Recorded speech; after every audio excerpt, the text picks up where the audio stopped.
G'day, Brian here, and today I'm going to talk about photographic gear for safari, the truth. And if you're watching this, you may have watched a whole bunch of these videos on photographic gear for safari, and if you looked at the thumbnail for this video, you would have seen some of the photographic gear that I've got, or some of it. I haven't included the tripod or the monopod, so I don't really use them that much, if barely at all, so I don't have them on there. So let's talk about what I've got and why. Let's quickly take a look at the old DJI, actually new DJI Mini 4 Pro drone. A lot of places won't allow you, national parks won't allow you to take drone footage without a special permit, but when you can take drone footage, it is different perspective. Looks really good. And we do have whale watching migration here on the Gold Coast, runs for about 6 months, and they come quite close to shore, so I get to, I'll be using this a lot more next year, and gives you a great perspective of whales here as well. But hopefully I'll get to use that in Africa a bit more. We head back to South Africa for 3 months in, excuse me, the end of February this year. Excuse me. Next up, we've got our Canon XA70 video camera, and you may ask, what is this old piece of tech here? Isn't everyone using hybrid video cameras these days and whacking lenses on them and things like that? Well, yes, we used to use that, and we found them quite ungainly. My partner, she takes all the videos that you see here. Won't be taking all of them on the next trip. I'll be heading out to Kruger quite a bit by myself, as she works remotely as well, so I'm going to be heading out to Kruger and doing both photos and videos. But she does the videos, and these are dedicated video machines, my friends. So that's what they're built for nothing else. So they do a great job. For those who are wondering about the 1-inch sensor, because you can get them in full frame, they're heavier, they cost a lot more money. This was probably around $1,500 US, 4K, does slow-mo, does infrared. I think it goes to about 300 and something millimeter zoom from about 20, 24, something like that. You got stuff like, these dedicated buttons that you just manipulate that for. Zoom, I mean, it's so easy. There's no kind of mucking around with zooms, or if you just got a prime, you go, well, I can't zoom. So these are fantastic. It's got 3 or 4 inbuilt filters as well. Dedicated machine, does a great job. And if you're worried about if they're not great in low light, when the light is failing, fear not. They do a very, very good job even with the 1-inch sensor in low light, and with the infrared mode that they have on them works exceptionally well. Yes, it only will be shooting in black and white, but it's crystal clear and did a great job in Borneo. So if you're looking at some of our old videos, the Doramacop videos, you see a lot of that is shot in infrared, because it's very, very difficult to shoot at night without that, and depending on the distance away that the animals are. I've got the old nifty 50mm. It's not a wide angle lens, but it can be quite wide for safari, to tell you the truth. So it can be quite wide. We'll get to percentages of how these things get used, or how often they get used as well. I've got my soon-to-be retired, or pretty much retired now, Sigma 500mm f4 sport lens, which has done an incredible job for me since 2018. And also I had the 1.4 teleconverter, which I rarely ever put on. The acuity of the lens and the Nikon D850 that it's been on for these last number of years at 45 megapixels is enough that for most things, even distant birds, cropping them, you still get plenty of detail as well. And on safari, as you would know, when you're traveling and you're flying, 7 kilos of carry-on, so you got to watch the weight side of it as well. I know a lot of people sneak on and have various ways of sneaking 20 kilos or 30 kilos into on their carry-on. That's another story. It's not my story, that's their story, but they're about 7 kilos.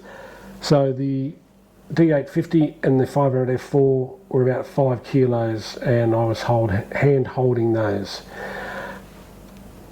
This is my D850, still a very solid lens, great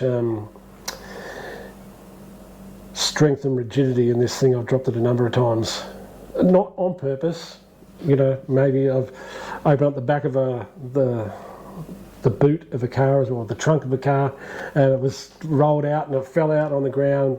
Super strong body, 45 megapixels. They do have their limitations now, the old DSLRs. There's a whole bunch of reasons that I won't go into. This is not a DSLR mirrorless comparison video, and on that I've got a 100 to 400 extremely versatile lens. I used to have a 70 to 200 lens. I had the Sigma Sport version, which was about 1.9 kilos, so again really heavy, but I was lugging around 5 kilos worth of gear, hand holding. So now I've moved on to, or I'm moving on, so we've got the second body and lens backup. If anything goes wrong with this stuff, this will still give me good shots as well, the backup stuff, the 100 to 400 and the D850, I know that. And now I've got the, well, look at the comparison. That's it, oh, I don't know if you can see it, there's a 500 f4 and a 600mm f6.3 prime lens. This thing versus that thing.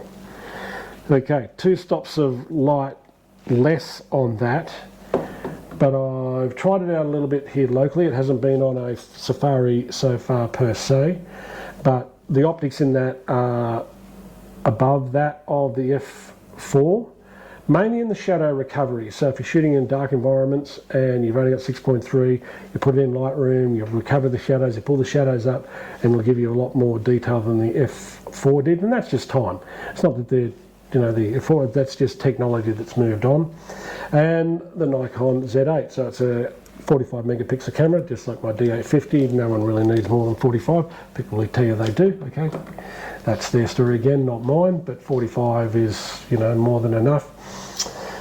The main reasons, you know, mirrorless is obviously weight saving again, where this is about 2.4 kilos to carry around, super easy, handhold light, like incredible in comparison, compared to 5 kilos. And as I said, I don't really love using monopods or tripods for a number of reasons, which I won't go into here. But, you know, being able to handheld that, the versatility, you know, I mean, this is what lightweight gives you. Birds are flying, up, down, sideways, got to turn this way. Try doing all that quickly with a monopod or a tripod. Forget about it. So this, and can literally, I was hand holding in Borneo this year, the 5 kilos for up to 6 or 7 hours walking around. So if I can do that, this lightweight setup is going to be easy.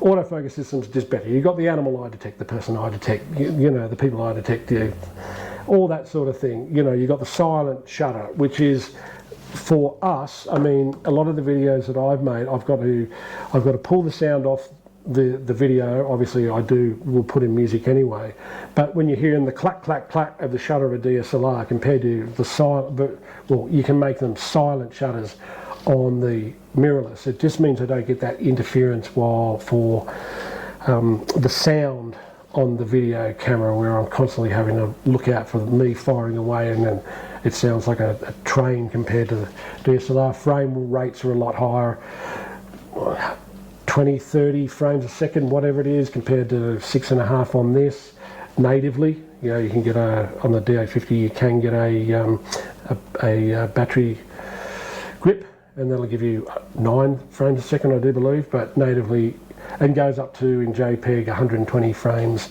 a second. So there's technological advances. The game's moved forward, and no one's building really DSLRs anymore, or investing in DSLRs anymore, so the game's moved on. That's why I've moved to that. So that's what I've got. Oh, I should mention the phone. Don't use it at all for any still photography. Anyone who thinks their phone can do what a camera, where, you know, some of this gear, what was the lens? The lens was 7 or 8 grand Australian, and the body was 6 grand Australian.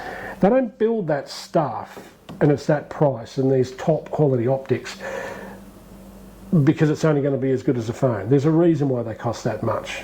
Okay, so don't kid yourself, your phone is going to take photos like these do, but if you're very, very close, they'll certainly do a good job. What they are really good for on Safari is, if you want to do stuff for social media, normal portrait is like that, in portrait mode.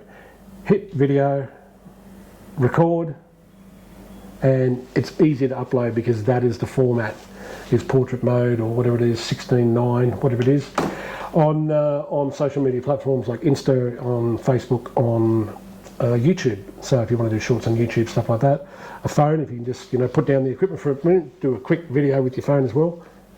Obviously everyone's going to have one of these and we'll use them. So let's talk about why professional wildlife photographers, when they show their gear, and I'm just showing you what I've got and the reasons why I've got it, hopefully I have, is because a lot of them can get tax breaks because they're professional wildlife photographers, so they can get tax breaks on the gear. They will travel to different places a lot, so they might be in South Africa, which is often a lot more bushy, and you don't often always get those big wide shots you can get in Namibia, out in the desert, or Masai Mara or Serengeti with the wide open plains, where you can get those landscape shots, those animalscapes, the animals in the environment shots. So they'll have wide angle for that, and they'll have a versatile, they might have a 70 to 200 for the low light capabilities, and they will have a long lens. I'll talk about their long lens in a sec, but they'll have a long lens as well, because a lot of the time animals aren't close. What I'll say is this, is that having $50,000 a year $50,000 worth of gear will not make you a great wildlife photographer. Never has, never will. People that have that amount of gear and are good photographers have learnt their trade and have become good photographers, and the gear is an adjunct to being them very skilled at what they're doing.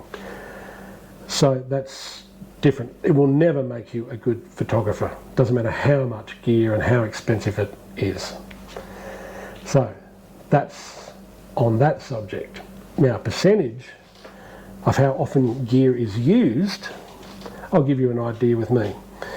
This lens, the 500 f4, my primary lens since 2018, I would use that 95% of the time, while still taking a 50mm lens and a 70 to 200. That's reality. A lot of the times wildlife is a long way away, and if it's not, you become very creative. It comes close. You don't have to have a full shot of any animal. If a lion is a distance away and walks towards you, you learn when to start firing away, so you don't.